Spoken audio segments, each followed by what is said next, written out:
जय गुरुदेव। जय गुरुदेव। सद्गुरु जय गुरुदेव। सद्गुरु जय गुरुदेव। सद्गुरु जय गुरुदेव नाम किसका? प्रभु का।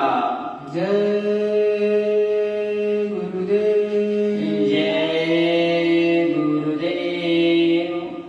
जब तेरी डोली निकाली जाएगी, जब तेरी डोली निकाली जाएगी,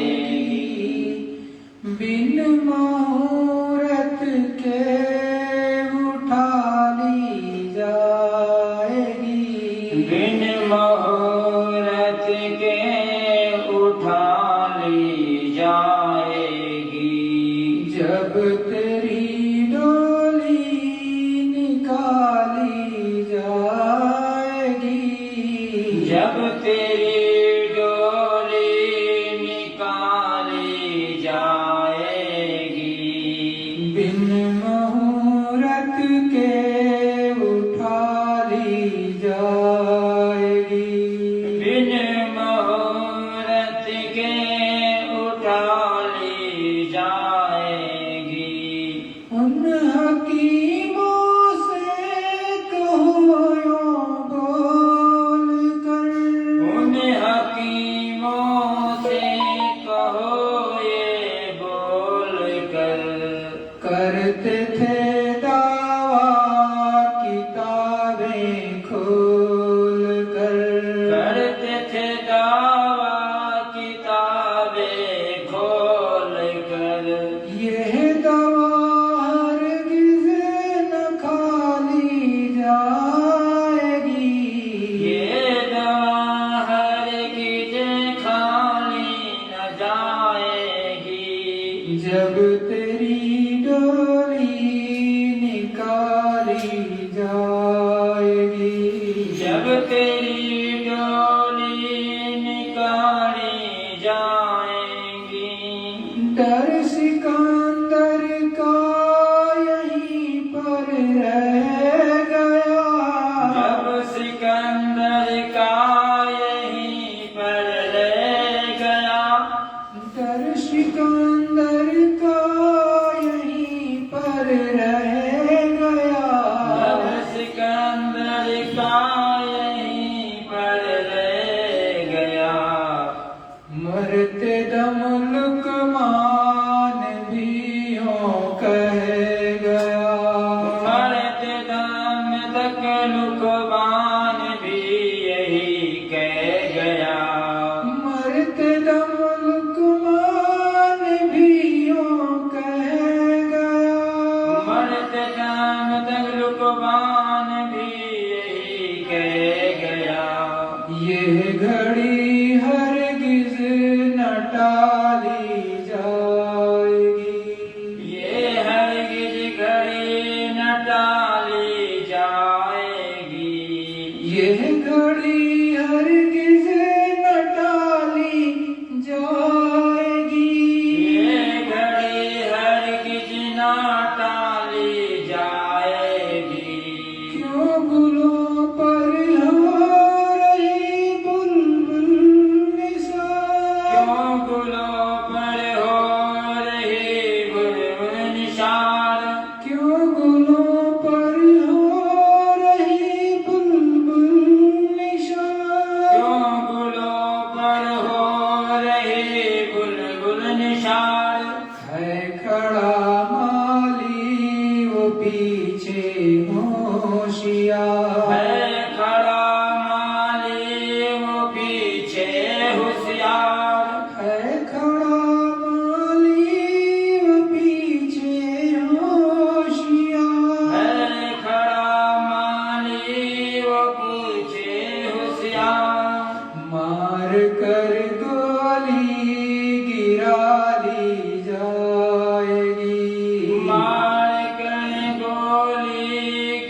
जब तेरी डोली निकाली जाएगी, जब तेरी डोली निकाली जाएगी, बिन मुहूर्त के उठा ली जाएगी, बिन मुहूर्त के उठा ली जाएगी।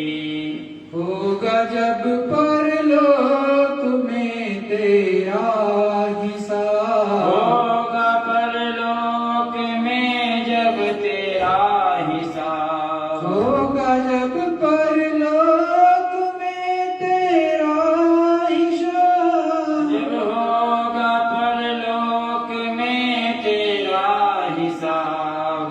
कैसे मुकरोगे बता दो ऐ जनाब, कैसे मुकरोगे बता दो रे जनाब, कैसे मुकरोगे बता दो ऐ जनाब, कैसे मुकरोगे बता दो रे जनाब। जब बही तेरी निकाली जाएगी, जब वही तेरी निकाली जाएगी, जब बही तेरी निकाली जाएगी, जब वही तेरी निकाली जाएगी, जब तेरी डोली निकाली जाएगी, जब तेरी डोली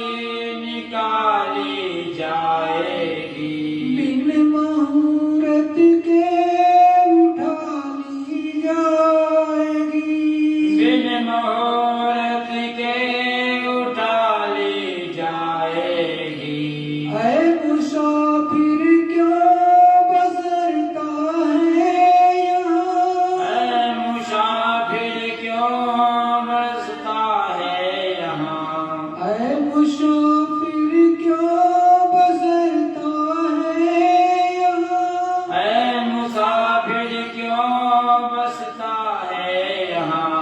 यह किराए का मिला तुझको मकान, ये किराए का मिला तुझको मकान, यह किराए का मिला तुझको मकान, ये किराए का मिला तुझको मकान। कोठरी खाली करा ली जाएगी, कोठरी खाली करा ली जाएगी, कोठरी खाली करा ली जाएगी, कोठरी खाली करा ली जाएगी।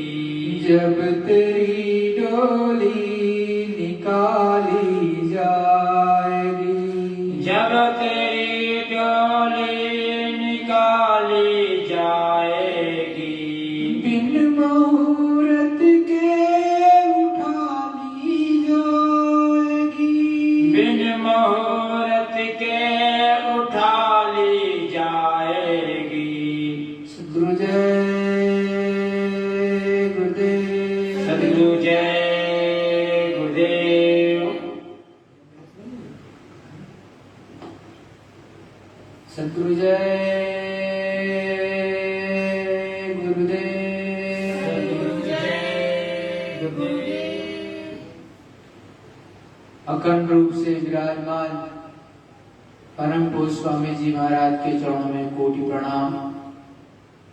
यहाँ पर उपस्थित जो ऑनलाइन देख रहे समस्त प्रेमियों से मेरा साझा सद्गुरु जय गुरुदेव। प्रेमियों, प्रभु से लौ लगा करके हमेशा रखो। जितने भी सद्ग्रंथ हैं,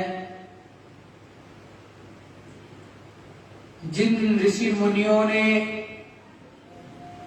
अथक परिश्रम किया, प्रभु की एक झलक पाई, ब्रह्म की एक झलक पाई। संतों ने अगम गति को पाया और गाया। उन सभी ने जिसकी जहां तक पहुंच थी, जहां तक उन्होंने देखा, उस अगम गति का वर्णन संतों और महात्माओं ने सविस्तार किया, समझाया कि देखो ये जगत आपका नहीं है, यहां आए हो, ये बहुत बड़ा मुसाफिर खाना है। इस मुसाफिर खाने में जीवात्माएं मनुष्य शरीर के रूप में उतारी गई और उसी में एक नाके पर बिठा दी गई। हम आप धीरे धीरे इस माया के देश को ही अपना समझ लेते हैं और ये जो दुनिया बनी है माया संलिप्त है, क्योंकि ऊपर की जो दुनिया है सत्य धाम की, वहां पर मिलौनी नहीं है। लेकिन जहां से ब्रह्म का विस्तार हुआ, जहां पर ब्रह्म पद है, जहां पर भगवान का पद है, ये सब माया संलिप्त में है। नीचे भी माया संलिप्त में जो ये देख रहे हो मृत्यु लोग, ये भी माया संलिप्त है। तो ऊपर में यहां पर तो जड़ माया है, ऊपर में शुद्ध माया होती है। जब आप जड़ माया को छोड़ नहीं पाते हो, इसमें घिरे रहते हो, तो शुद्ध माया से कैसे बच पाओगे? वहां पर तो और बहुत बड़ी दिक्कत होती है। इसीलिए गोस्वामी जी ने कहा, जहां लग गो गोचर मन लग जाई, तहां तक माया जान्यो भाई। बड़े साफ शब्दों में गोस्वामी जी वर्णन कर रहे कि जहां तक आपको दिखाई दे रहा अंडखंड ब्रह्मांड में, मृत्यु लोक में, और जहां पर आपका मन रच बस जाए, लग जाए, वहां से कहीं आप माया की उपस्थिति समझना। तो आप माया की छाया के पीछे पड़े रहते हो। लेकिन संत महात्मा कहते हैं कि जो इस धरा मंडल पर बहुत बड़े बड़े प्रतापी राजा महाराजा हुए, उनको भी एक दिन इस संसार को छोड़ करके जाना पड़ा। और चाहे संतों वो भी आते हैं तो कहते हैं कि देखो मेरा भी शरीर है, ये चला जाएगा, क्योंकि ये शरीर है। अगर ये कलयुग का शरीर है तो मुश्किल से 100 साल 125 साल, इससे ज्यादा नहीं चलेगा, जर्जर हो जाएगा। अगर यही शरीर आपको सतयुग में मिला होता तो लगभग 1 लाख वर्ष के बराबर आयु मिली होती और तब तक ये लगभग चलता। यदि कोई हारी बीमारी नहीं होगी बीच में आपने श्वासों को खंडित नहीं कर दिया तो ये चलेगा। इसी तरह से अगर आप द्वापर में आए, त्रेता में आए तो 10,000 वर्षों तक लगभग आयु मिलती है। उसमें भी यही चीज लागू होती है। अगर बीमारी नहीं हुई, बीच में आपको मारा नहीं गया, काटा नहीं गया, या स्वयं आपने आत्महत्या नहीं कर ली, और तब तो ये शरीर चलेगा। तो अलग अलग युग, अलग अलग उस प्रभु परमात्मा के नियम, और द्वापर में आ गए तो लगभग 1000 वर्ष की आयु। लेकिन वही कलयुग में सबसे कम आयु आपको मिलती है 100 वर्ष के आसपास। 96 करोड़ श्वासों की पूंजी लगभग मिलती है। अब उसमें भी अलग अलग जीवात्माएं हैं, उनका अलग अलग प्रारब्ध है।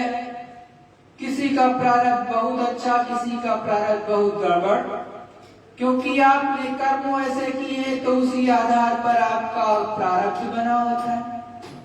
क्योंकि कर्म जो संचित कर्म है, उनसे ही संचित कर्मों को लेकर के ब्रह्मा जी आपका प्रारब्ध बनाते हैं, और तत्पश्चात आपका ये जो शरीर है तब निर्माण होता है, तब जाकर के शरीर का निर्धारण होता है। उनकी मौज मर्जी अनुसार ही शरीर भी बनता है। इसीलिए आप देखते हो कोई गोरा होता है, कोई काला भी होता है। कभी कभी आप ये भी देखते हो इतनी दवाएं होने के पश्चात भी कोई विकलांग भी पैदा होता है। किसी की एक आंख भी नहीं, किसी के कान में दिक्कत, किसी को कहीं दिक्कत। क्यों ये होता है? क्योंकि प्रारब्ध जो बनाया गया उसमें मनुष्य शरीर के अधिकारी तो हो आप, तब आपको मनुष्य शरीर दिया गया, लेकिन उसमें भी कमी कर दी गई, कुछ न कुछ दिक्कत कर दी गई। इसीलिए बहुत बार आप देखते हो कि बहुत लोग विकलांग भी हो जाते हैं, जबकि बनाने वाला तो परमपिता परमेश्वर ब्रह्मा जी ही है, कोई दूसरे नहीं है। क्योंकि उनका सृजन का कार्य है, वो सृजन का कार्य करते हैं। प्रारब्ध बनाने का काम है, वो अपना काम करते हैं, तत्परता के साथ करते रहते हैं।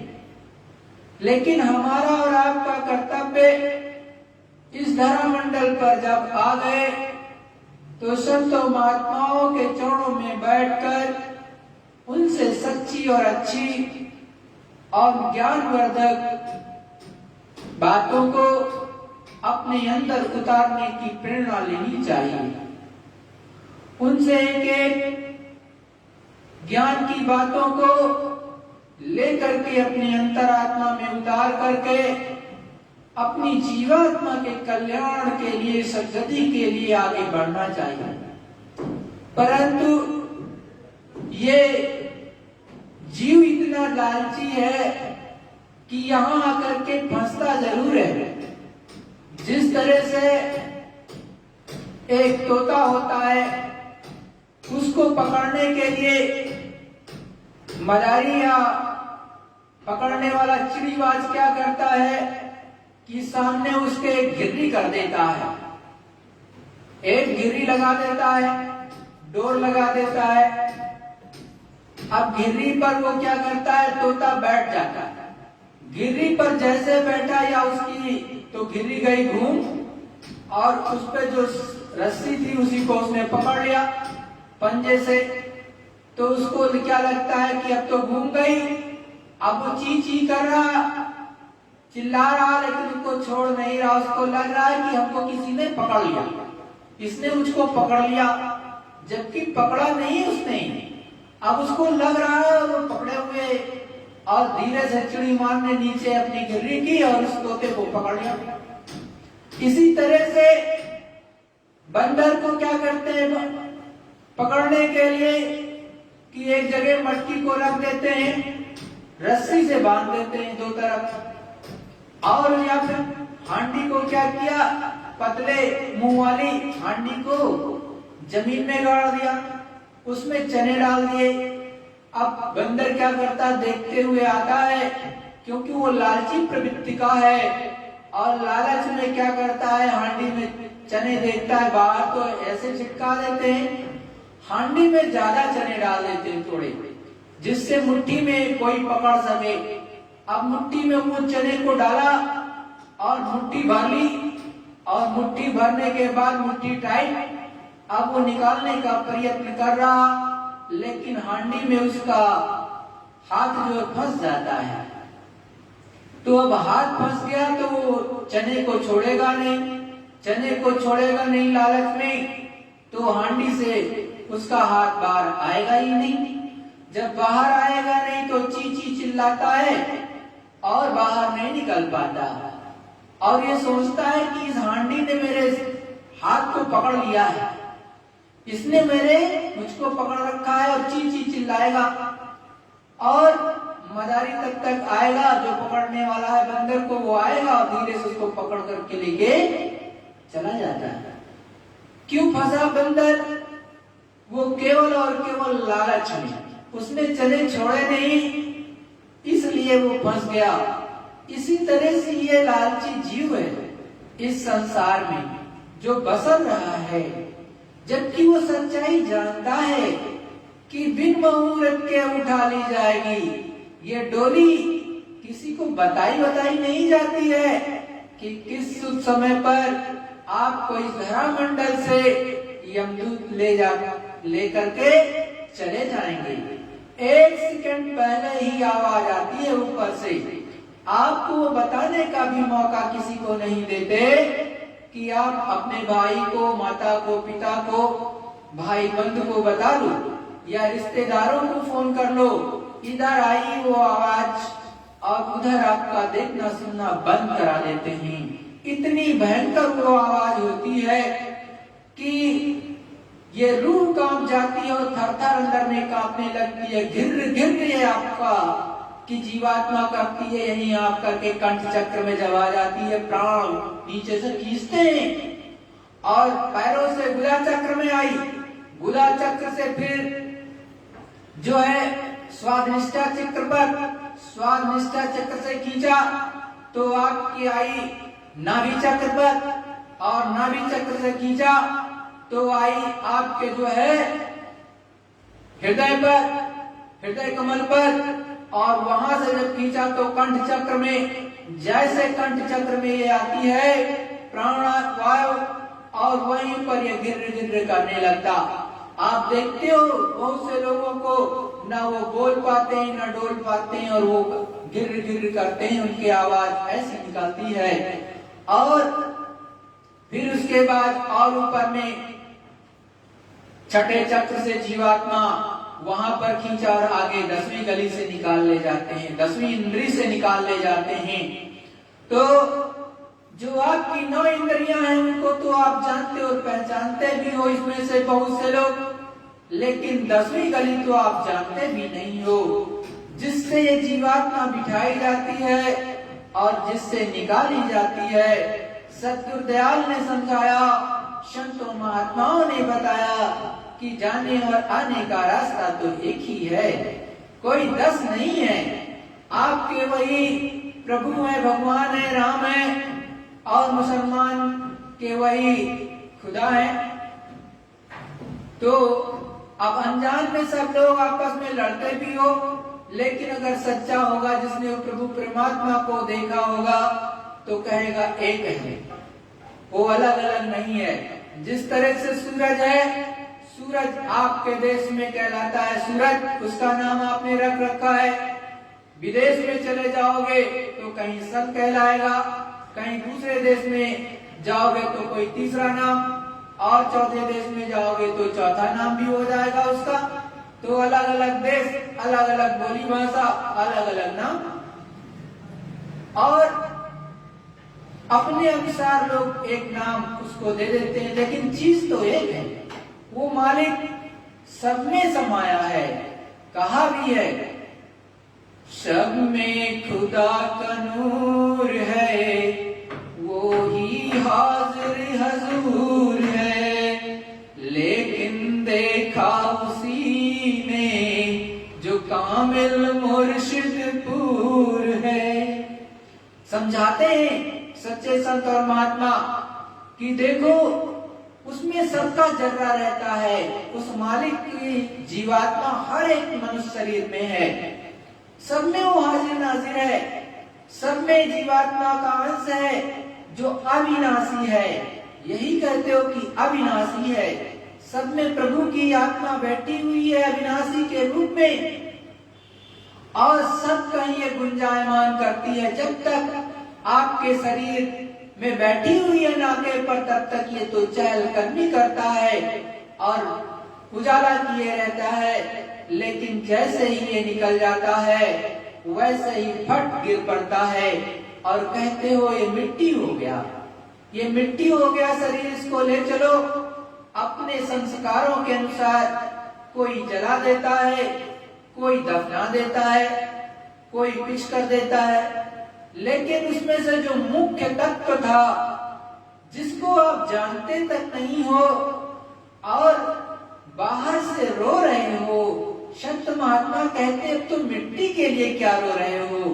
रोना था तो जो पहले था इसमें बैठा, उसको जानते, उसको पहचानते कि वो कहाँ से आया है, किस लिए आया है, कहाँ जाएगा, तो ये कहाँ चला गया, तो उसके लिए आपको रोना चाहिए। और अब तो वो चला गया तो क्यों रो रहे हो? जब तक था तब तक तो पहचानने का प्रयत्न नहीं किया, जानने का प्रयत्न नहीं किया, केवल आपने शरीर से प्रेम किया, वास्तविक रूप से उसकी जीवात्मा से कदापि प्रेम नहीं किया, नहीं तो आप रोते नहीं। यदि जीवात्मा से प्रेम किया होता, जीवात्मा को जानने का प्रयत्न किया होता, तो वो जीवात्मा जो आपके यहाँ पर किसी भी शरीर में थी, चाहे भाई के शरीर में, चाहे बहन के, चाहे बेटी के या बेटे के या माँ बाप के शरीर में थी, तो उसको आप पहचानते और बाद में ही पहचानते कि कहाँ चली गई। लेकिन आपने संतों महात्माओं की चरणों में बैठे ही नहीं, कभी नतमस्तक हुए ही नहीं। आप तो अपने ज्ञान में इतने ज्ञानी बनते रहे कि देखो मैं सर्वज्ञ हूँ, मैं सबसे ज्यादा जानता हूँ। अपनी अकड़ में रहते हो, कभी उनसे ज्ञान लेना चाहते ही नहीं हो। तो ये तो किताबी ज्ञान है जो हम आप पढ़ लेते हैं बाहर से, लेकिन तत्वदर्शी महात्माओं के पास जब तक नहीं बैठोगे, तब तक आपको कुछ नहीं पता चलेगा। अंदर का रास्ता जब तक नहीं पता चलेगा, अंदर का ज्ञान जीवात्मा का नहीं पता चलेगा, तो ये ज्ञान तो आपका खत्म हो जाता है। ये बुद्धि का ज्ञान है और बुद्धि जड़ है। जड़ बुद्धि तो आपकी 16-60 साल में ही देखो तो धीरे धीरे क्षीण होने लगती है। आप कहते हो कि अब जो है रिटायरमेंट आ गया, आप एक तरह से ये कह देते हो कि अब भूलने लगेगा, आपको याद नहीं रहती। पिताजी, माताजी आप बैठिए चुपचाप, आपसे भी काम नहीं हो पाएगा, आपकी बुद्धि काम नहीं करती है। आपके घर के बच्चे ही ऐसा कहने लगते हैं, बाहर की बात तो छोड़ दीजिए। तो जब अपने बच्चे जिनको आपने सिखाया, पढ़ाया लिखाया, चलना सिखाया, हाथ से चलना सिखाया, वो भी आपको जवाब देने लगे, तो आप तो ऐसे तिरस्कृत हो गए हैं सच्चाई में कि आप जिस पर बहुत इतराते थे, जिस शरीर पर, वो धोखा देने लगा। जबकि संत महात्मा कहते हैं कि इसमें बैठ करके राम भजन कर लो, कृष्ण भजन कर लो, उस मालिक को भज लो और जीते जी उस मालिक को प्राप्त कर लो। तो यही जीवात्मा जगमग जगमग करती है। करोड़ों करोड़ों सूर्यों का प्रकाश, हजारों हजारों सूर्यों का प्रकाश इस जीवात्मा के अंदर है। हकीकत में जो आपकी जीवात्मा अंदर बैठी है, इसमें हजारों गुना सूरज से ज्यादा प्रकाश है। जिस सूरज को तुम आजकल बर्दाश्त नहीं कर पा रहे हो, इससे ज्यादा इसमें प्रकाश है, हजारों हजारों सूर्यों से भी ज्यादा है। लेकिन आपका ये प्रकाश खो गया। कहाँ खो गया, कहाँ दब गया? कर्मों की गंदगी में जब दब गया। क्योंकि आप तो अधिकतर निंदा करते हो किसी की, या आलोचना करते हो, या फिर जानते ही नहीं कि कर्म बंधन में कैसे बनते हैं। और इसी कर्म बंधन में उस मालिक ने, जो 3 लोगों का मालिक है, आपको बांध लिया। सद्गुरु दयाल ने कहा कि जब वो लाए थे तब तो ये सारी जीवात्माएं व्हाइट, इनमें कर्मों का भी कोई गंदगी नहीं थी। लेकिन जब उन्होंने यहाँ पर विधान बना दिया, तो उसके बाद उन्होंने प्रचार करा दिया प्रचार कराने के बाद कह दिया कि अब तुम जिम्मेदार हो। इतनी स्वतंत्रता तो उनको भी नहीं है, जितनी स्वतंत्रता आपको दिया है उतनी स्वतंत्रता तो प्रभु को भी नहीं है सच्चे में, क्योंकि वो तो एक रस बैठ करके ऊपर में जंगली द्वीप में लगातार प्रभु का ध्यान करते हैं। परम पिता परमेश्वर का एक लय में ध्यान करते हैं, एक सेकंड भी उस मालिक का ध्यान नहीं छोड़ते हैं।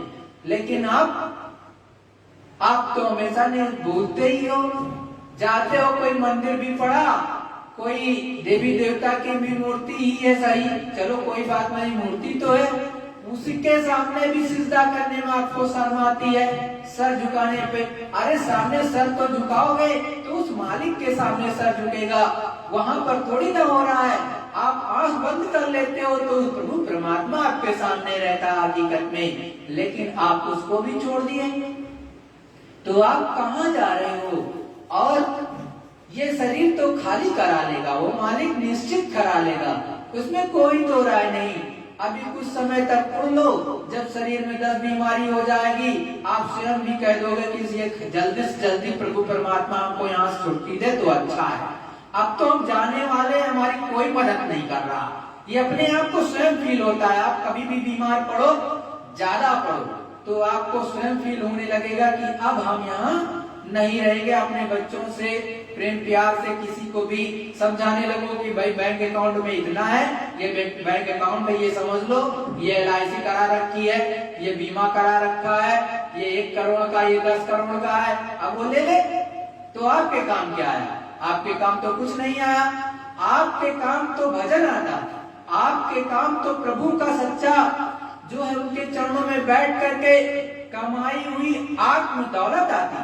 आत्म दौलत तो आपने कमाई ही नहीं पूरे जीवन में, इस जन्म को कौड़ियों के बदले बदल दिया। जबकि कहते हैं हीरा जन्म अमोल था, कौड़ी बदली जाए। जबकि कहते हैं ये जो आपको मनुष्य शरीर मिला, इसमें जो जीवात्मा को आपको श्वासों की पूंजी थी वो क्या थी? हीरे के समान था। लेकिन आपने क्या किया? कौड़ियों के बदले, जिसका कोई मोल नहीं होती, सरकंडे के जो बीज होते हैं एक तरह से, उसको कौड़ी के रूप में यूज करते हैं, जिसका कोई मोल नहीं, उसके बदले आपने बदल दिया। तो आप तो इतने बड़े चंचल और चालाक हो, इतने बड़े बुद्धिजीवी हो, जबकि आपको पता है घर परिवार में भी देखते हो, बाहर भी देखते हो कि जाना है, लेकिन सच्ची कमाई के लिए 10 मिनट भी नहीं निकालना है। टीवी भी देखोगे तो 10 घंटे देखोगे, नाच गाना, अरे न्यूज देख लो 10 मिनट 15 मिनट खाते समय। आपकी इच्छा है तो वही खाना खाने बैठोगे, 10 मिनट लगा दो, उधर से आवाज आती रहेगी, कान में पड़ती रहेगी, देश दुनिया में क्या हुआ पता चल जाएगा। और उसके बाद में जो और आप 1 घंटे तक नाच गाना देखा, उसमें भी झूठी तस्वीर, वो जो आपके सामने नाच रहा वो भी तो झूठा है। आप पता कर लेना, उसमें केवल जो है मीडिया के थ्रू अलग अलग कंप्यूटराइज इफेक्ट होते हैं, और साथ साथ उसमें जो दिखाया जाता है 75% प्योर झूठ होता है। केवल और केवल 25% उसमें जो फिल्माया गया होगा वो होगा, और सामने तो तुम्हारे प्योर झूठी है। भाई रीली तो चल रही है कहीं, चाहे वो डिजिटल फॉर्म में हो, चाहे एनालॉग फॉर्म में हो, किसी भी फॉर्म में हो, वो है तो झूठा ही। सच्ची चीज नहीं चल रही है, वो डबिंग चीज चल रही है वहां पर, लेकिन आप उसमें मस्त रहते हो। और अपना समय जो बेशकीमती है, जो आपको प्रभु परमात्मा के लिए निकाल के लगाना चाहिए था, वो कहते हो मैं एंजॉय कर रहा हूँ, तब तक जब तक उसकी ऊपर से आवाज आई तो सारा एंजॉयमेंट खत्म, सारा एंटरटेनमेंट खत्म, उसने 1 सेकंड में रखवा लिया। अब क्या करोगे? कौन सा एंटरटेनमेंट चलेगा? वहां तो घन चलते हैं, वहां आप जानते नहीं हो, आप गरुड़ पुराण को किसी पंडित जी से भी बुला करके अपने घर में पढ़ लो कि इसका सच्चा अर्थ बता दो मुझे, तो आपको बताया कितनी भयानक दर्द और पीड़ाएं दी जाती है जीवात्मा को, लेकिन आप पढ़वाते भी हो तो मरने के बाद, अरे उससे क्या फायदा होगी? जिंदे में पहले पढ़ करके समझो तो सही भी है, और नहीं तो कहोगे उसकी जरूरत नहीं है जानने की। अरे जो सच्ची चीज है उसको आज जानो या कल जानो, तो आज ही क्यों ना जान लो।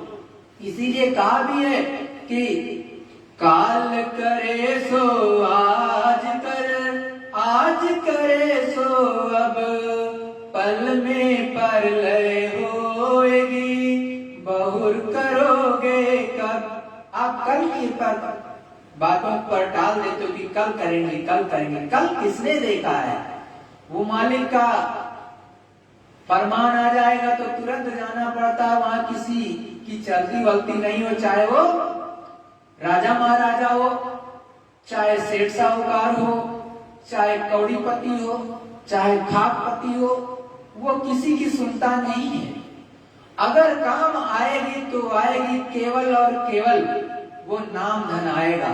केवल जो प्रभु परमात्मा के लिए अपनी जीवात्मा को जगाने के लिए सच्चे महात्माओं से सच्चा नाम लेकर के आपने जो कमाई की है आत्मा के लिए, वही केवल जाएगा ऊपर, और कोई मदद करेगा वहां नहीं। वहां तो केवल कुटाई और पिसाई होती है, क्योंकि राम जी तो बना करके नियम अपने आप को अलग कर लिया सच्चाई में, तो ये।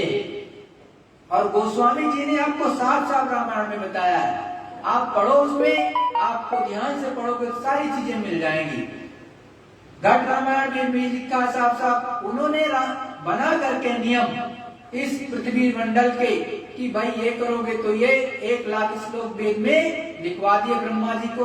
उसके बाद उन्होंने अपने आप को अलग कर लिया है, और उन्होंने अधिकारी कर्मचारियों को पूरा का पूरा दे दिया कि भाई ये नियम है, इसका पालन कराना है और इस तरह से कराना है, और वही यहाँ पर होता है।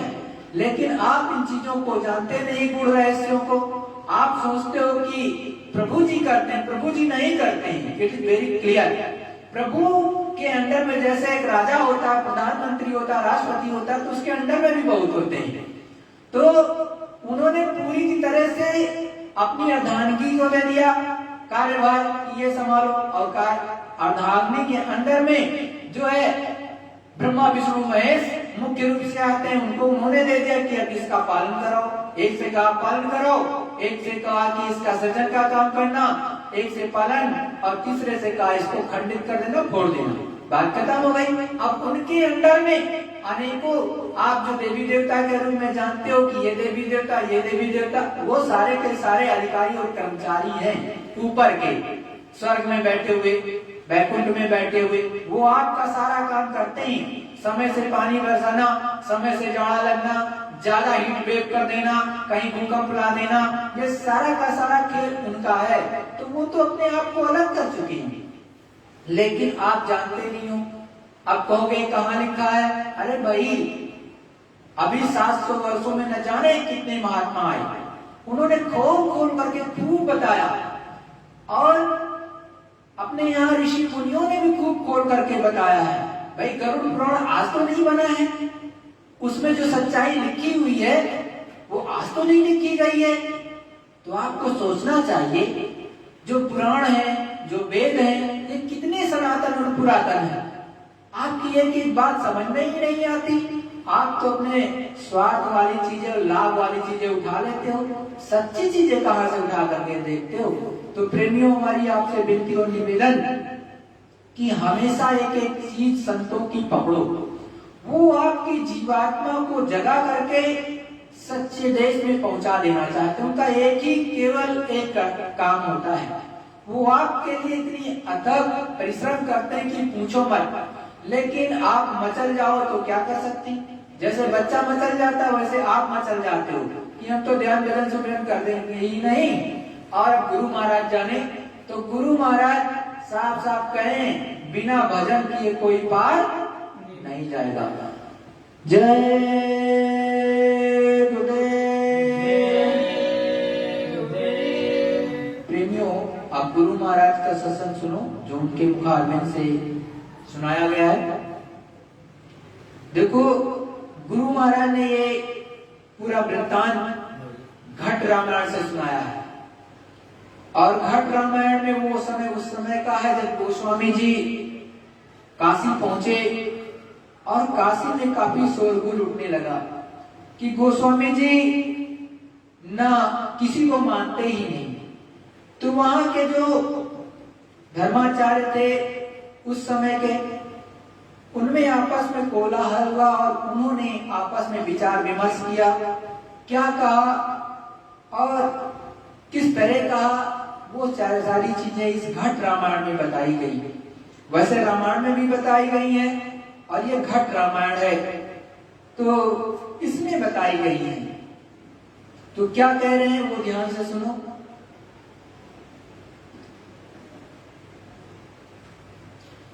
पूजा पत्री और अचारा तीरथ बरत कहे झूठ पसारा।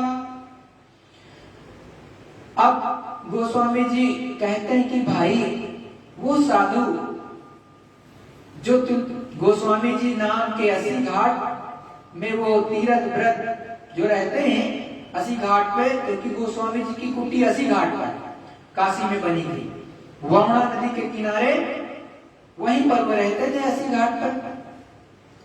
तो कहते हैं भाई तीरथ व्रत नेम आचारा, सब कहते हैं कि वो ये झूठ ढका है, पसारा है, तीरथ व्रत झूठ का पसारा है। ये कैसा साधु आया इस काशी में, ये क्या कहता है, उससे जानकारी और उससे पूछा जाए। जो ये कह रहा है उससे पूछा जाए। राम रहीम एक नहीं माने, ये कछु ठौर और कछु ठाने। कहते हैं वो राम को, रहीम को, करीम को, केशव को, किसी को नहीं मानता और कहता है कि राम कहीं और है। अरे भाई राम कहीं होंगे तो राम को मान तो रहा है, ये तो विद्वानों को सोचना चाहिए कि राम को तो मान रहा है, अगर यदि राम कहीं नहीं है तो वो कैसे मान लेगा, वो मानेगा कैसे। पहले भी राम अब भी है लेकिन नहीं है तो उसको कैसे कह देंगे कि ये राम है।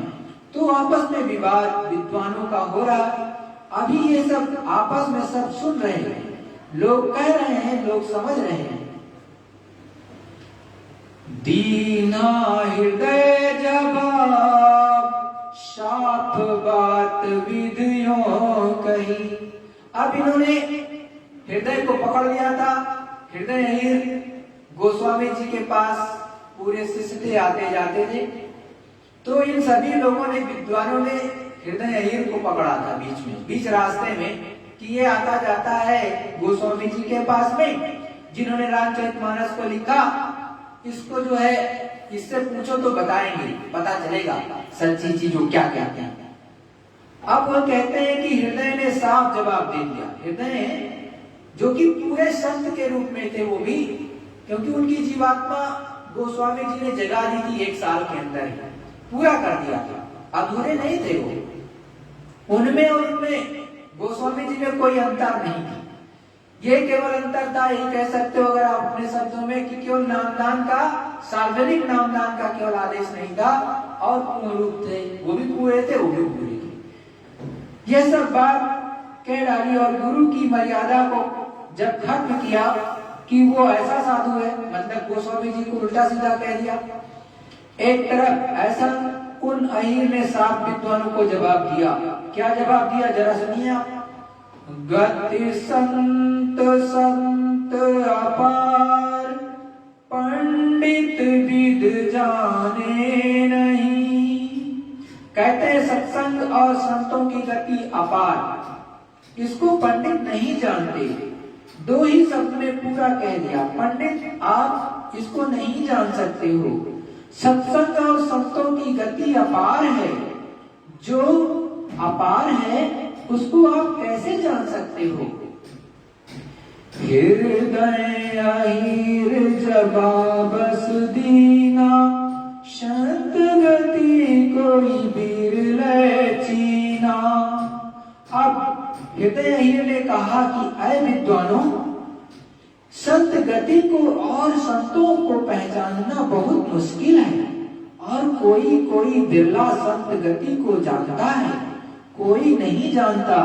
साफ जवाब दे दिया, मैं तो अपढ़ जाति अज्ञान, तुम पंडित पढ़ वेद पुराना। कहते हैं कि वो हृदय हीर की मैं तो अपढ़ हूं, अज्ञानी हूं, और आप तो ज्ञानी हैं। आप तो वेदों को पढ़े हैं, आप शास्त्रों को पढ़े हुए हैं, उसमें तो सब कुछ जानते हैं। मैं तो कुछ जानता नहीं हूं, मैं तो अपढ़ हूं और अज्ञानी हूं। तो आपको तो ज्ञान प्राप्त होना चाहिए।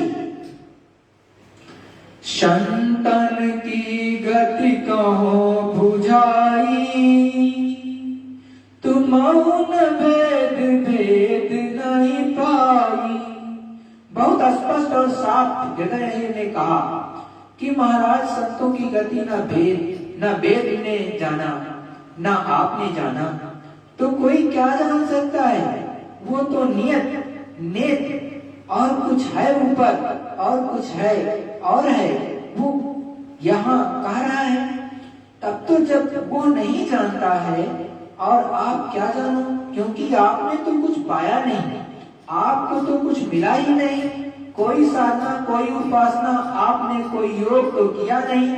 आपने अक्षर के कागज पर उसको पढ़ लिया, और उसको पढ़ पढ़ के आप वाचक ज्ञानी हो गए, पाठक हो गए। वो तो इनसे सबसे अलग है। पढ़ी पढ़ी पंडित पची पचिहारी, वेद न भेद संत गत न्यारी। कहते हैं कि पंडित तुम तो पढ़ पढ़ करके पत्र उसी में खप गए, कुछ नहीं जान पाए। नैनो कहे विचार ये निकाम कस भाग्यो, ये जड़ जात गंवार बेदन सोन्यारी कहे। कहते हैं नैनू ने तमक कर, मतलब गुस्सा करके। नैनू बहुत बड़े विद्वान थे उस समय पर, वहां पर रहते थे, और सभी लोगों ने, सभी विद्वानों ने आगे कर दिया था इन्हें, नैनू को। नैनू प्रकांड विद्वान थे उस समय के। तो नैनू ने तमक करके गुस्से में, क्रोध में आकर कहा कि ये गंवार है, ये अज्ञानी है।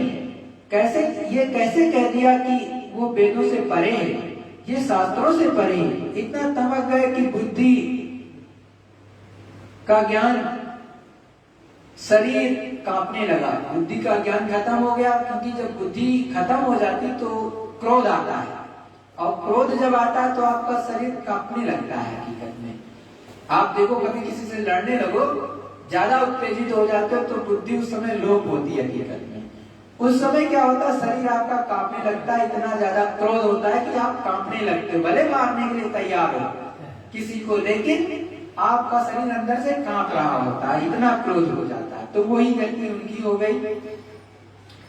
तो इतना तमक गए कि बुद्धि खत्म, और शरीर इस तरह कांपता था जिसको कुछ सोच ही नहीं सकते आप। नैनू सुन मुन मारन धाये, और पंडित और अनेक बुलाए। अब क्या किया नैनू जी जो थे उस समय के प्रकांड विद्वान, वो क्या किए, जब ऐसा कह दिया हृदय ने, तो उनको मारने के लिए धा पड़े। मतलब अपना तो बड़े ही आगे मारने, कहा तो मारो मारो, एक तरह से सब मिलकर के मारो, और शोर सपाटा मचाया कि मारो, इसको जान से मार दो, इनको छोड़ना मत। इतना कहने के बाद तमक गए। मतलब अपना तो एक आध हाथ मारे ही, और जो लोग रहे थे उन्होंने भी मारा। तो चारों तरफ से पंडितों की आवाज गुहार लगाई कि दौड़ो दौड़ो, बस इसको मार डालो, कोई छोड़ना मत इसको। मतलब जो सच्चा प्रभु का ज्ञानी है उसको मार डालने के लिए सब तैयार है।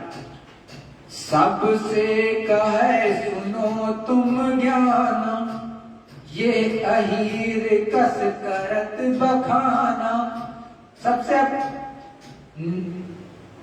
ये कह रहे हैं नैनू जी कि ये कैसे अहीर है जो कि कुछ उल्टा सीधा कह रहे हैं, नाम इसका हृदय है और ये किस तरह का वर्णन करता है। अरे भाई वो तो अहीर है, वो तो हृदय था, वो तो पूरा हो गया, वो पूरा पहुंच गया, उससे जीत नहीं सकता कोई भी वहां शास्त्रार्थ नहीं कर सकता था, वो तो पूरा हो गया। अब आप जरा देखिए, सुनिए आप। सब पंडित मिल गए विधि ठानी, या की करो प्राण की हानि।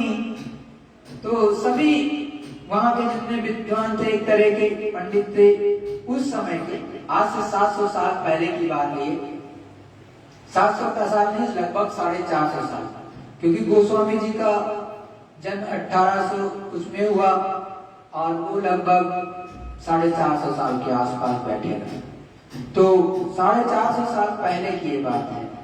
तो अब कहते हैं कि कुछ करने की जरूरत नहीं है।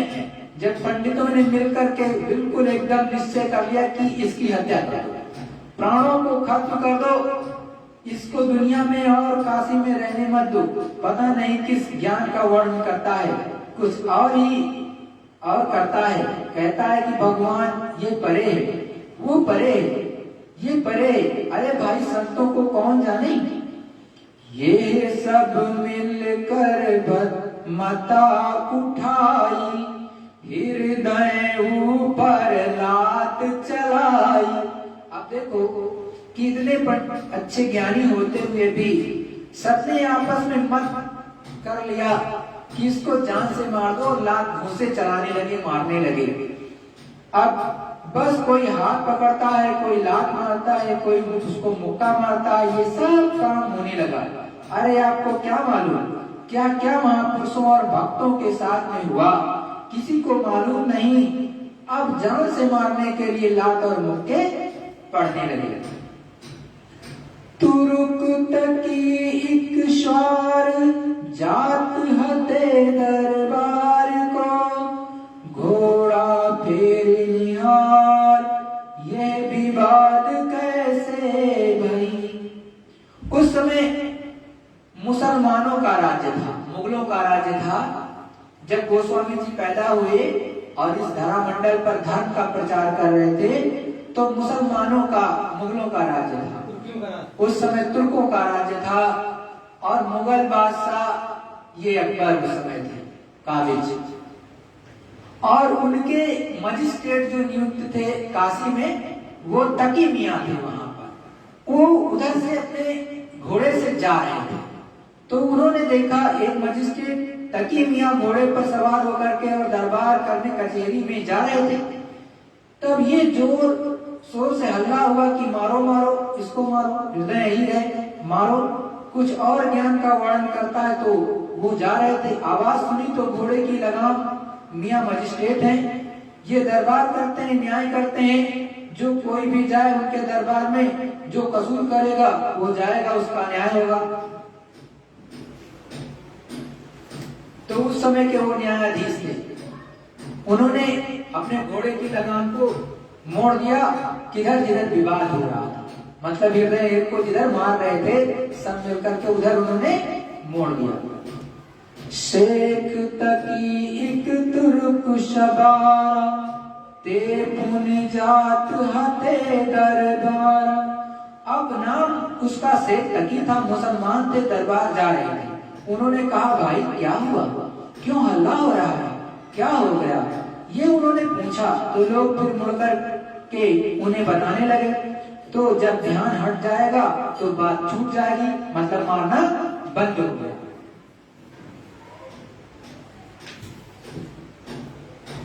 सुन करी बात बाग उन मोड़ा, फिर लगाम कीन उन घोड़ा। बस इधर को मोड़ दिया, लगाम को इधर खींचा, वो चल रही है विवाद की तरफ, वहां चल करके वो पूछने लगे। शेख तकी पूछी पुनि बाता, तय कहूं कौन कौन सी जाता। कहते हैं कि भाई क्या बात हो गई, जरा हमको बताओ, क्यों ऐसा झगड़ा हुआ, झगड़ा क्यों हो गया? पंडितों ने पूछा, भाई किस बात पर झगड़ा हुआ, कौन कौन सी बात हो गई, किसने क्या कह दिया, ये सब हमको बताओ। ये उस समय के मजिस्ट्रेट ने पूछा सभी लोगों से, विद्वानों से, के ही कारण ये झगड़ा होई, सो सब वेद कहो विधि सोई। अब वो तकी मियाँ जो मजिस्ट्रेट थे वो सब ब्राह्मणों से कह रहे हैं कि किस कारण से ये उपद्रव, ये झगड़ा हुआ, ये सब मुझको बताओ, अभी यहाँ पर मुझे बताओ। नैनो निरख पुकार, सेठ तकी को देख कर, ये कहत गंवार, विधि कुरान माने नहीं। अब तकी मियाँ ने जब ऐसा पूछा तो उन लोगों ने क्या किया, चाल चल दिया वहां पर, एक तरह से थोड़ा सा उसमें कुछ घाल मेल कर दिया। क्या घाल मेल कर दिया, ये सुनो। नैनू ने जब देखा कि शेख तकी मियाँ इधर को आ गए और उन्होंने पूछा तो ये तो दरबार के दरबारी हैं, तो उन्होंने क्या कहा, ये वेद भी नहीं मानता है ये गंवार, और कुरान भी नहीं मानता है, मतलब उसमें कुरान का भी नाम जोड़ दिया कि कुरान भी नहीं मानते हैं, ना तो न किताब मानते हैं ना कुरान, वेद किताब कुरान कुछ नहीं मानते हैं, ये ऐसा कह रहा है ये गंवार। सब में तो फिर अब क्या हुआ, नैनू कहे सुनो मेहरबाना, वेद किताब न माने पुराना। अब कहते हैं कि ना कुरान को मानता है, ना वेद मानता है, ना किताब को मानता है, किसी को ये मानता नहीं है। ये मेहरबान दयावान आप इसको समझा लीजिए, इस कारण से झगड़ा हुआ, इस कारण से झगड़ा हुआ जो उन्होंने बताया। राम रहीम एक नहीं माने, पंडित काजी झूठ बखाने। अब कहते हैं नैनू जी वहां पर कि राम को, रहीम को, पंडित को, काजी को, मुल्ला को एक नहीं ये मानता है, इस कारण से झगड़ा खड़ा हुआ है। ये उस समय पर हृदय कही विचार, शेख तकी जो तुर्क, तुम बूझो दिल माय, खुदा एक सब में है। हृदय ने कहा कि हे तकी मियाँ, तुम अपनी दिल से पूछो कि तुम में, इनमें, सब में एक खुदा है, दूसरा कोई नहीं है। एक ही बात में सब जवाब दे दिया, इनमें उनमें सब में एक ही खुदा का नूर है, उसकी जीवात्मा रहती है। तुम जरा सा इस पर सोचो और समझो। उन्होंने एक बार में ही सारी चीजों का जवाब दे दिया हृदय ने, जो पूरे थे, पूरे संत थे उन्होंने, और गोस्वामी जी के शिष्य थे।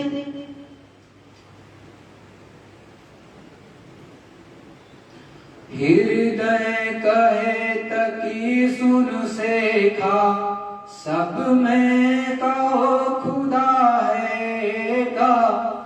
और वो शेख से कहते हैं कि तकी मियाँ सब में खुदा है, कोई जगह खाली नहीं है, वो एक खुदा है, वो ये सब उसका पसारा है। गाय मार बकरी तुम खैया, यही किताब में कहाँ घुसैया। अब कहते हैं कि भाई तुमने गाय मारी, बकरी मारी, उसको खाया, कहाँ किताब में लिखा हुआ है कि इनको मारो, इनको खाओ, इनको काटो। सब में नूर मोहम्मद केरा, काटी गला पुन पही बैरा। अब वो हृदय कहते कि भाई तकी मियाँ, इनमें सब में उस खुदा का नूर है, और तुमने उसको काट करके उसकी मिट्टी को तुमने, मतलब मुर्दा जिसको मार दो, चाहे वो बकरी हो, चाहे गाय हो, चाहे बकरा हो, चाहे ऊंट हो, चाहे कोई भी हो, किसी को तुमने मार दिया तो मिट्टी कहलाता है, मतलब मुर्दा कहलाता है। तुमने खाया तो तुमको ये सब बदले देने पड़ेंगे, इसमें बच नहीं सकते हो। ये अगले बदले का देश है, इसको तुमको देना पड़ेगा। यही किताब कुरान बखाना, जिंदा को मुर्दा कर जाना।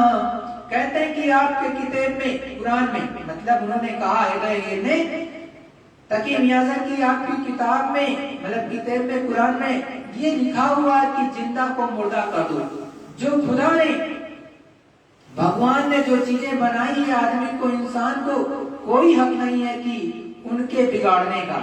मतलब आप किसी को जिंदा नहीं कर सकते तो किसी को मार भी नहीं सकते। आपकी भी किताबों में लिखा है, ये हमारे यहाँ भी है, आपके यहाँ भी यही चीज लिखी है कि किसी को बिगाड़ने का हक आपको नहीं है। लेकिन आपने तो उस खुदा की, भगवान की बनाई हुई चीज को बिगाड़ दिया, तो आपको सजा नहीं देगा, सख्त सजा मिलेगी।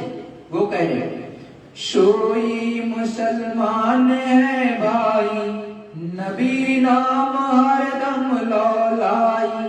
कहते सच्चा मुसलमान वो है जो नबी के नाम से लौ लगाता है, उस नबी के नाम से लौ लगाता है।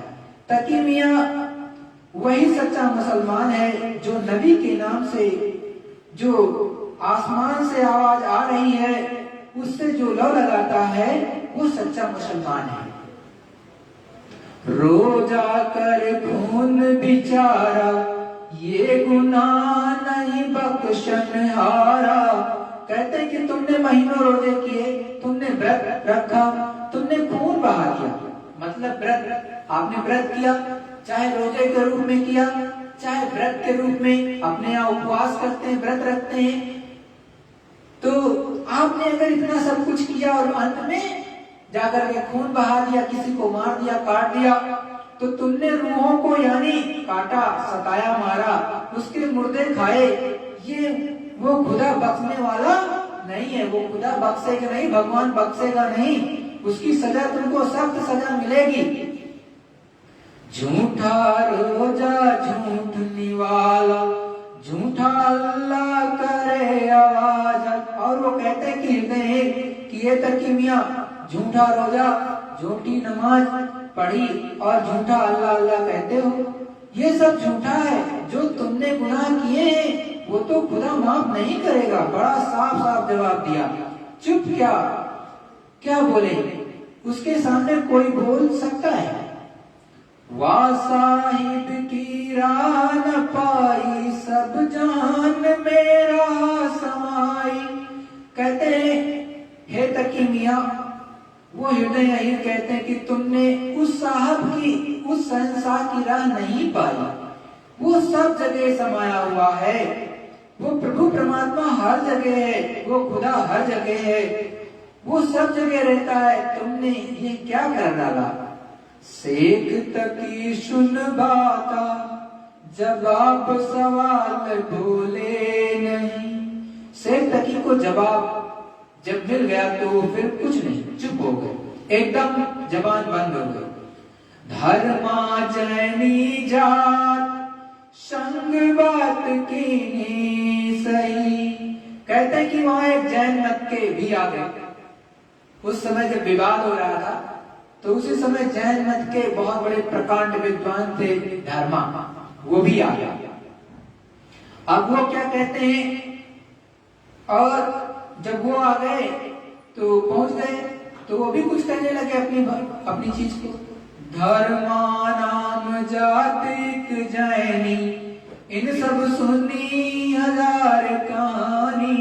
कहते हैं कि उन्होंने भी कुछ हमारे लिए भी कुछ कहा। और वो 80 घाट पर जो गोस्वामी जी साधु रहता है, पता नहीं वो कैसा है, कुछ समझ में नहीं आता है, हमारे लिए भी उसने कुछ कह दिया।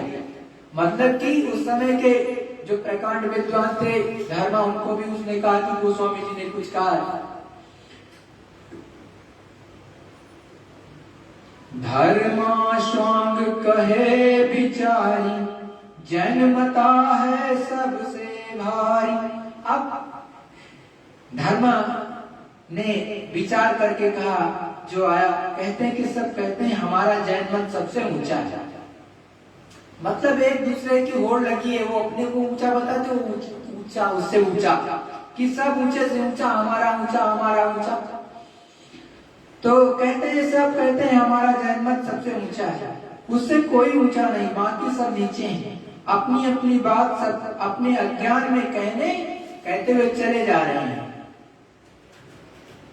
तो देखो आगे क्या कह रहे हैं जी, ये मति आदि साध नहीं जाने, तय मत झूठा बात बखानी।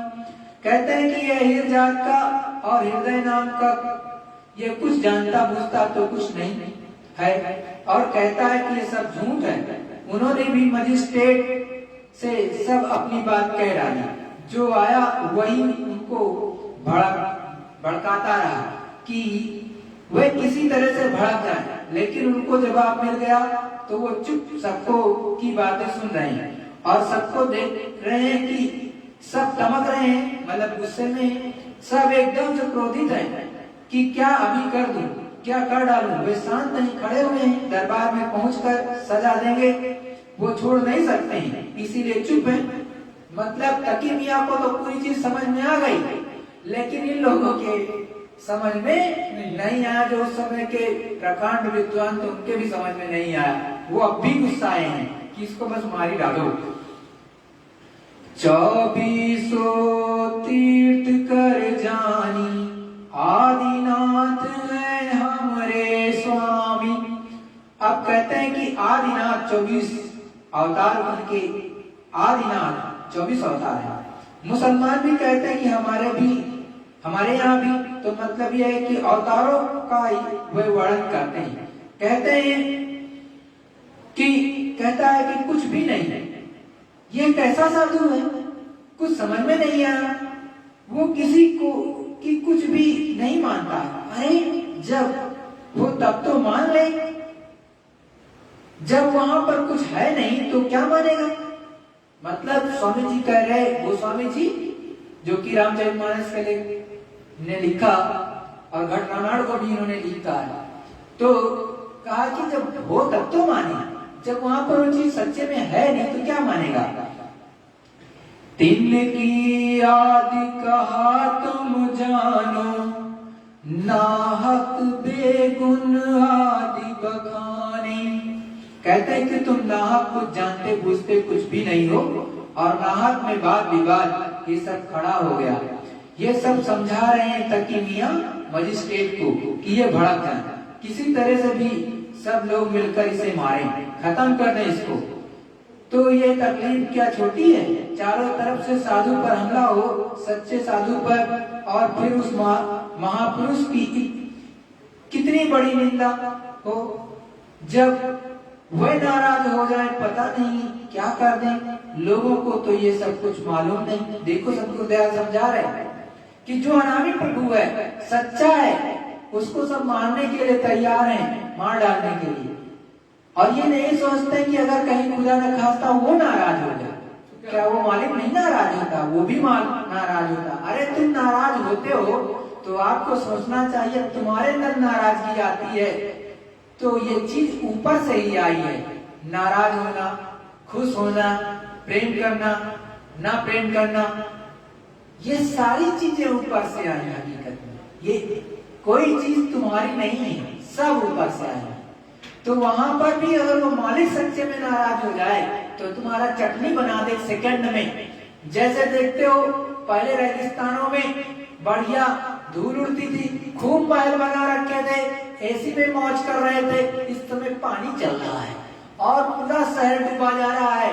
उनके यहाँ तो ड्रेन ही नहीं बना है, निकलने का पानी का रास्ता ही नहीं बना रखा है। इतनी ऊंची ऊंची में गगनचुंबी इमारतें बना रखी, जैसे अपने यहाँ वैसे वहां यहाँ से भी ज्यादा बना रखी। अब वो बेचारे उसी पानी में तैर रहे हैं और वहां पर तैरना सीख रहे हैं धीरे धीरे। अब प्रकृति के आगे उनकी बस चल रही है, पैसों की कमी नहीं है, पैसा तो छापते ही रहते हैं 24 घंटे एक तरह से। उनके यहाँ पर इतना होता है कुछ चीजें कि वो पैसे छाप रहे हैं, लेकिन उनका सब बहा जा रहा है। घर में पानी, मॉल में पानी, अंदर तक पानी ही पानी। जहाँ गाड़ियां बहती चली जा रही हैं। आप देख लो, न्यूज में देखते होगे, मैं नाम क्या लूं उनका, आप तो देखते हो। तो प्रकृति है, प्रकृति वो मालिक के अनुसार गवर्न होती, तुम्हारे अनुसार नहीं चलती। तो मालिक चाहे एक सेकंड में तो कुछ का कुछ कर दे, तो वो मालिक है। तो कहते हैं हृदय कहे सुन बात, जैन मता पुन सब कहो, सुनो भेद विख्यात, आदि अंत सब समझ गए। हृदय कहते हैं कि भाई तुम सुन लो, तुम सुन तो लो, मैं आज जैन मत को अभी बताता हूँ और उसकी भी बिल्कुल विवेचना और व्याख्या करता हूँ, उसको ध्यान से तुम सुन लो। अगर सही है तो मान लेना और झूठ है तो मत मानना। हृदय करे सुनो भाई, आदिनाथ को आदि सुनाई। कहते हैं कि जो आदिनाथ है, तुम स्वामी हो, तुम जानते हो, लेकिन आदिनाथ की आदि क्या है उसका व्याख्यान करता हूँ, उसको बताता हूँ। आदि कौन है, आदि अनादि कौन है, वो मैं बताता हूँ। जो तुम सुनो कहो विधि नाना, हम सब कहें सुनो दय काना। शब्द तुम कान देकर के, मतलब ध्यान से सुनो। शब्द हम विधि विधान से अभी आपको बताते हैं। प्रथम जुगल या धर्म विचारी, आई छीक भय सुत नारी। अब यह विवेचन बहुत बड़ा है कि जुगलिया थी, उसके छींक आई, उससे कौन हुआ, ये तो मतलब ये है कि बहुत देर समझाने में आपको लगेगी, लेकिन झगड़ा इस बात का है कि सब मारने के लिए टूट पड़े कि मारो मारो मारो। ये तो बच गया तकी मियां की वजह से, ये बच गए और सब चुपचाप खड़े हैं, क्योंकि सब अब तो मजिस्ट्रेट ने सब कारण समझ लिया और अपनी जुबान को बंद कर लिया, क्योंकि उनका तो जवाब मिल गया। वो तो चुप हो गया। उन्होंने तो सोचा कि मैंने तो रोजा किया ना, मैंने नमाज पढ़ी। तकी मियां सोच रहे हैं ना मैंने रोजा किया, ना मैंने नमाज पढ़ी, ना खुदा को माना, तो मुझे तो सख्त सजा मिलेगी, और हकीकत को नहीं मानेंगे तो और भी मुझको सजा मिलेगी। वो तो चुपचाप जबान बंद करके खड़े हो गए और ये सब माहौल देख रहे थे, अपनी अपनी बात सब चिल्ला चिल्ला कर कहते रहे और वो हृदय जवाब देते गए। वो तो खुद ही नूर पूरे ज्ञानी थे। वास्तव में सही बात तो यह है कि वे पूरे ज्ञानी हैं, कोई किसी तरह से कि उनमें कमी नहीं। वो सब वहीं पर जमा थे, गोस्वामी जी के पास जाने की क्या जरूरत है जब जवाब उनको वहीं मिल गया। गरुड़ पुराण में सबका वर्णन है। आप लोग ऐसी चीजों की जो महापुरुषों की तकलीफें जिनके द्वारा मिली और जिन्होंने तकलीफें दी, आपके सामने किसने कहा, लेकिन हाँ वो है कि गरुड़ पुराण पढ़ो तो आपको उससे बहुत सी जानकारी हो जाएगी, बहुत। लेकिन कौन गरुड़ पुराण पढ़ता है? कान में ठेठी लगा लेते हैं और बंद कर लेते हैं, रुई लगाते हैं कि हम गरुड़ पुराण नहीं सुनेंगे। क्या उसमें गलत है? वो तो बोध है, वो तो गरुड़ पुराण कर्मों का ज्ञान है। वो तो जब जागृत होती है और सिद्धि होती है तब उसमें ये सब कुछ दिखाई देता है। तो वो तो मतलब ज्ञान है, ज्ञान का वर्णन किया है, उसका आप जरा पढ़िए तो आपको पता चलेगा कि किस कर्म से कौन नर्क, किस कर्म से कौन नर्क, किस कर्म से रौरव नर्क, किस कर्म से अग्नि नर्क, किस कर्म से पीप नर्क और किस नर्क कर्म से कत्ल नर्क। ये कितने नाम हैं, अनेकों नर्क, और उसमें जीवों को जाना पड़ता है। शत्रुजय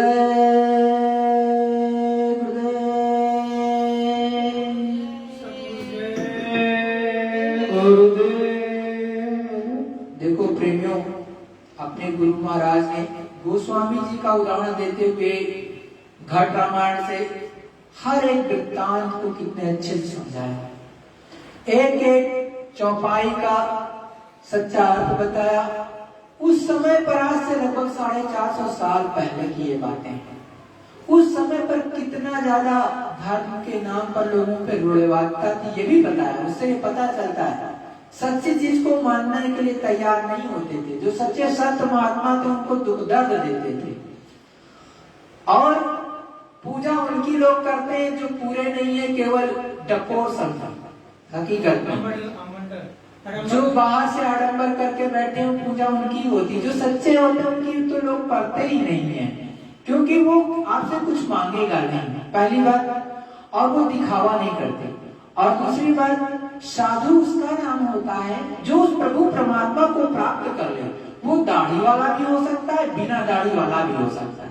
संत महात्मा साफ साफ कहते हैं कि दाढ़ी वाला भी हो सकता है, बिना दाढ़ी वाला भी हो सकता है। वो कपड़ा पहने चाहे नंगा रहे, चाहे जंगल में रहे, चाहे घर में रहे, उसके ऊपर कोई प्रभाव नहीं पड़ता है। वो पूरा होता है और हमेशा उस आद से अंत तक की बात बताएगा। जो उनके चरणों में झुक जाएगा बैठ करके, उसको भी वो पूरा कर देते धीरे धीरे करके। यदि उनकी आज्ञा का पालन करेगा, उनके बताए हुए नाम पर चलेगा, सच्चा नाम लेगा, सच्चा ध्यान भजन सुमिरन करेगा, तो प्रभु को निश्चित रूप में प्राप्त करेगा। लेकिन जिन्होंने कभी देखा ही नहीं तो बाहरी पूजा कराएंगे, आपको कभी नहीं कहेंगे कि प्रभु परमात्मा इस रूप में मिलता है जीते जी। वो कहेंगे मरने के बाद मिलेगा, क्योंकि उन्होंने कभी देखा ही नहीं है। अगर उस प्रभु परमात्मा को कोई देख ले सच में, तो ये बाहर का आडंबर तुरंत छोड़ देगा, सारी चीजें छोड़ देगा। उसकी अंतरात्मा गवाही ही नहीं देगी कि हम किस तरह से करें। और दूसरा, ऊपर का इतना ज्यादा आनंद है जो अपने यहाँ आकाशवाणी बताया जाता है, अपने यहाँ नाद बताया जाता है, अपने यहाँ जो गीत बताया जाता है कि वो ब्रह्म गीत जो हो रहा है। तो इसीलिए तो गोस्वामी जी ने लिखा या और संतों ने कहा कि अनहद की धुन प्यारी हो साधु, अनहद की धुन प्यारी, पहले तो रिल मिल बाजे, पछुआ से न्यारी हो साधो, अनहद की धुन प्यारी।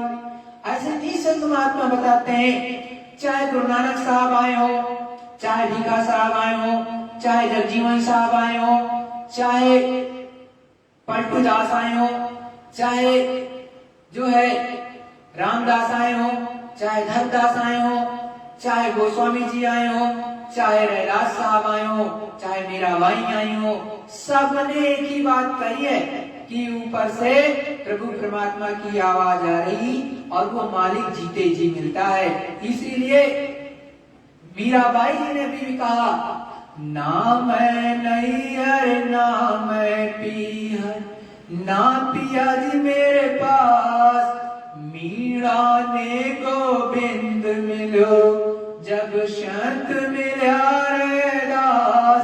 साफ साफ कहते हैं कि ना मुझे इधर मिला ना उधर मिला, मुझे वो गोविंद, वो अनामी महाप्रभु तब मिला जब संत रैदास जी मुझे मिले, उन्होंने सच्चा नाम दान दिया तब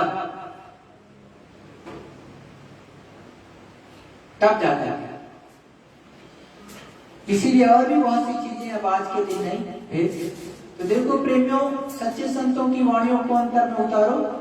और संत महात्मा कभी किसी से लड़ाई झगड़ा नहीं करते, वो हमेशा सच्ची बात को बताते हैं। कोई सच्चा फकीर भी होगा, कोई सच्चा महात्मा होगा, इस धर्म मंडल पर किसी भी संसार के किसी कोने में रहता हो, जैसे जीसस क्राइस्ट, उन्होंने लड़ाई झगड़े की कभी बात नहीं की। उन्होंने तो कहा, अभी तो तुम मुझे, मैं जा रहा हूं और मैं कुछ समय पश्चात फिर आऊंगा। उन्होंने ये भी कहा बाइबल में कि देखो हे प्रभु, हे परमात्मा, ये नादान है बच्चे, इनको माफ कर देना और मैं फिर आपके पास में फिर से आऊंगा आगे के लिए। तो वो तो इस तरह के हैं जिनको इतना दुख दर्द दिया गया, उन्होंने फिर भी माफ कर दिया जीवात्माओं को।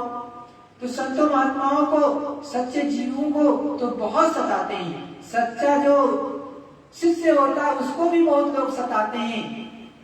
तो प्रेमियों, प्रभु सनातन धर्मियों, जो सनातन धर्म को मानते हैं, जो पूजा पाठ करते हैं, और पूजा पाठ तो सबको करना चाहिए, ये आपकी चीज है, ये किसी एक की नहीं है, ना किसी जाति का है, ना किसी धर्म का है, ये सबका है, इस पे बराबर अधिकार है। उस प्रभु परमात्मा को, उस खुदा को, उस परमात्मा को पाने का सबको हक है। कोई ऐसा नहीं है इस धरामंडल पर जिसको अधिकार ना हो, लेकिन वो प्राप्त कर पाएगा तो इस धरामंडल पर भारतवर्ष में कर पाएगा, इसके अलावा नहीं कर पाएगा। क्यों? उसका भी कारण है। वो अगर विदेश से इस धरामंडल पर आए, यहाँ पर बैठ करके साधना करे, तब तो साधना बन जाएगा, क्योंकि बाहर की भूमि भोग भूमि है, वहां पर भोग होता है, लोग धर्म नहीं करते हैं। ये धर्म भूमि है भारतवर्ष, और कर्म भूमि है, इसीलिए तपस्या तपोभूमि पर ही संभव है, इसलिए भारतवर्ष पर उनको आकर के करना पड़ेगा। तो कोई भी विश्व का व्यक्ति हो, वो यहाँ आए, यहाँ पर वो प्राप्त करके अपने देश चला जाए, तो उसमें कोई दिक्कत नहीं, क्योंकि प्राप्ति तो हो गई। तो जब एक बार उस प्रभु परमात्मा का साक्षात्कार हो जाता है तो क्या बंद थोड़ी ना हो जाता है? बंद नहीं होगा, अगाए बगाए होता रहेगा। और एक बार आपने देख लिया उस मालिक का भव्य रूप, तो आप उसको बार बार नहीं देखना चाहोगे। अरे उसमें से नूर झलकता है, कभी आप एक बार देख करके तो देखना, नूर झलकता है और हमेशा अमृत छूटा है। ऐसा थोड़ी ना है, उस मालिक को जो एक बार पा लेता है तो हमेशा इस दुनिया को भूल जाता है। क्यों भूल जाता है? क्योंकि इससे ज्यादा चीज उसमें कुछ मिलता है तब तो भूल जाता है, ऐसे थोड़ी। वैसे सच्चा साधक जो होता है वो अपने परिवार को भी लेकर के चलता है, देश को भी लेकर के चलता है, राष्ट्र हित को भी लेकर के चलता है, और उस प्रभु परमात्मा की भी बात को बताता है।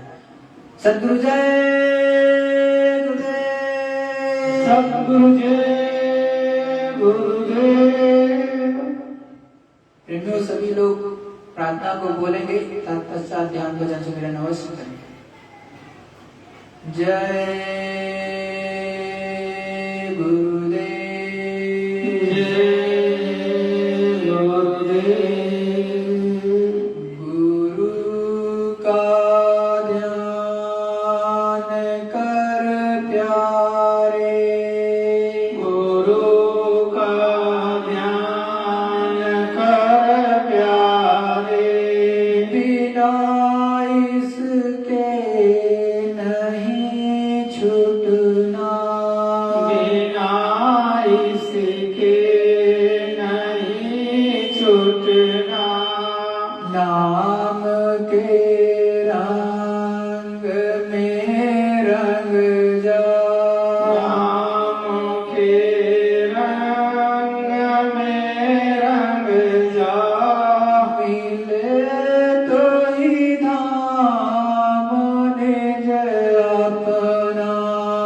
त्यों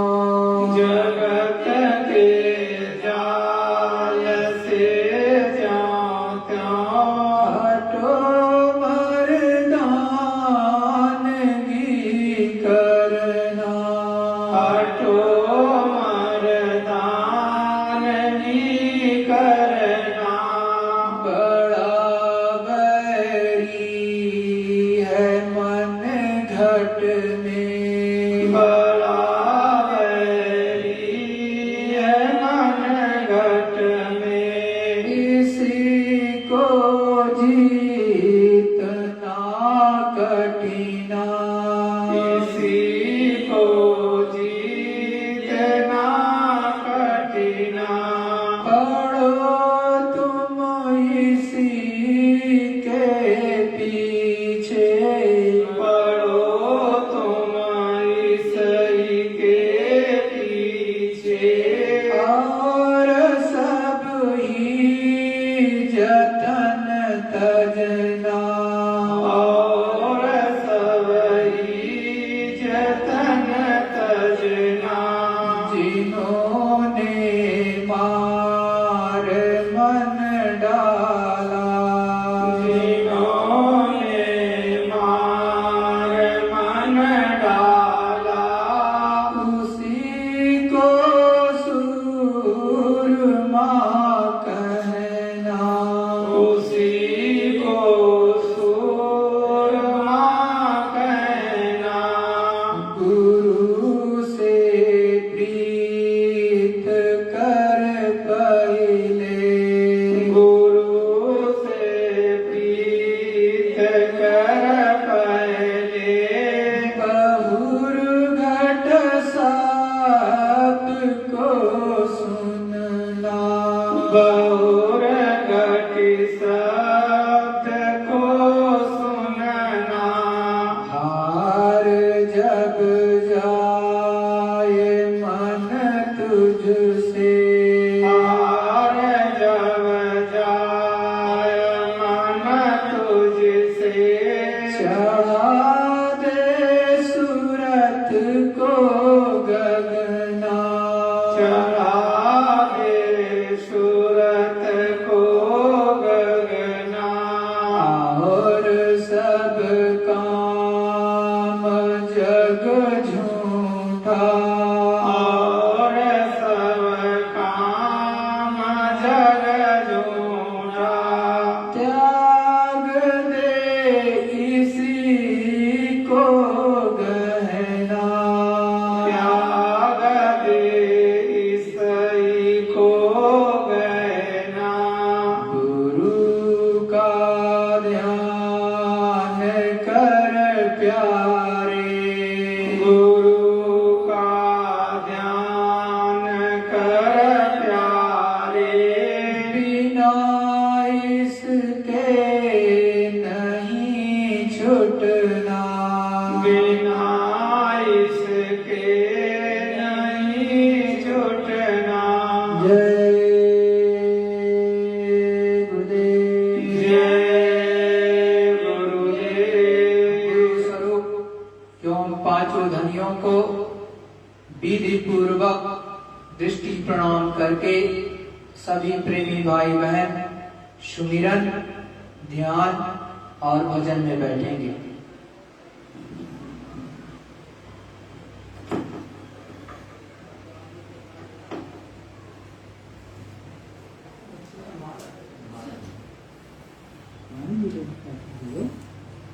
पानी देगा क्या? पानी क्या अच्छी होती है तो कोई खाई ना मैं आज क्या सही है। भाई हमारी तबीयत नहीं सही है से। अच्छा बड़ी खोया क्या लगती है जैसे हाँ यार दोपहर में खाया ना जल्दी है पकौड़ी खाओ। जल्दी का आज हुआ क्या खाना बनाया नहीं था, सुट्टू खा के सो गए थे। सब तो सही से फिर इसके बाद दोपहर में भूख लगी 2 बजे, फिर खा लिया, लेट गए दोपहर में। फिर इसके बाद हाँ फिर इसके बाद 1 बजे उठे, 1:30-2 बजे भूख लगी है, फिर भूख लगी तो पकौड़ी बनाई सो पकौड़ी 60 का हुआ इसके बढ़िया सब तो फिर बोलते प्याज डालते उसमें हरी भी डालते हैं। सत्तू चक्कर में आदमी खराब सत्तू पीते हैं, दूसरे दाल घोल के पी जाते हैं। ज्यादा रोटी क्यों पियो, हिसाब होते जाओ बार बार। अच्छी चीज है अरे उससे क्या शरीर से ना जो अरे यार 8 घंटे जाओ, 8 घंटे वो तो बहुत अच्छी चीज है। शरीर से इतनी यूरिन हो जाएगी ना तो ब्लड क्लियर होगा तो आपकी शुगर खत्म हो जाएगी। अच्छा हाँ, डिटॉक्स होगी बॉडी। अरे भजन किए करो सब लोग, ये सब ना करो।